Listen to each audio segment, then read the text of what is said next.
Puis évidemment, je n'ai pas besoin de vous rappeler que la France et l'Allemagne étaient garants des accords de Minsk, que s'en sont fichus comme d'une guingue. Cela a été admis par Angela Merkel et François Hollande. Et donc, avec l'augmentation des attaques sur le Donbass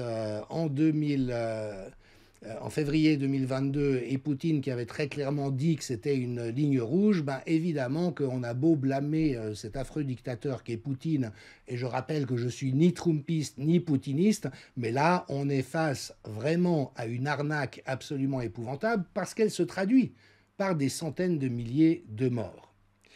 Et les Occidentaux, non contents d'avoir déclenché le conflit, ont empêché Zelensky de négocier avec la Russie alors qu'à 3 reprises, on était à bout touchant d'une paix satisfaisante pour les deux parties.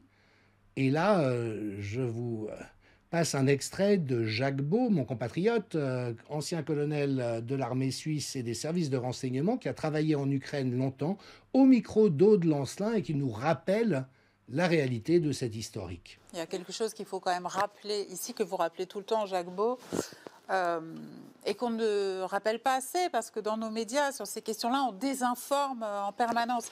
C'est que une solution politique aurait pu être trouvée très tôt, dès le printemps 2022, une solution qui aurait épargné des centaines de milliers de vies, et ce sont les Occidentaux, notamment avec ce rôle trouble joué par un personnage comme Boris Johnson, qui à chaque fois ont empêché Zelensky de négocier avec les Russes. Ça, on ne le dit pas sur les télévisions françaises. Il y a 3 reprises où les Ukrainiens ont voulu négocier avec la Russie. La première a été le 25 février 2022, où Zelensky, c'était le lendemain du début de l'offensive, Zelensky a appelé le ministre des Affaires étrangères suisse pour organiser une conférence de paix. C'est l'Union européenne qui est intervenue, qui a dit on ne négocie pas avec la Russie, et ils lui ont donné un premier package de 450 millions d'euros pour des armes.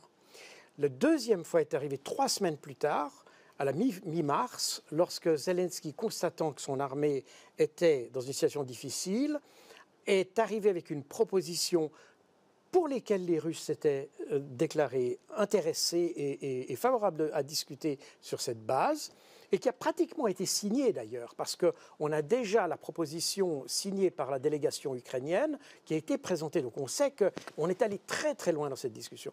La troisième fois, ça a été en août 2022. Erdogan a proposé une rencontre au sommet entre Zelensky et Vladimir Poutine.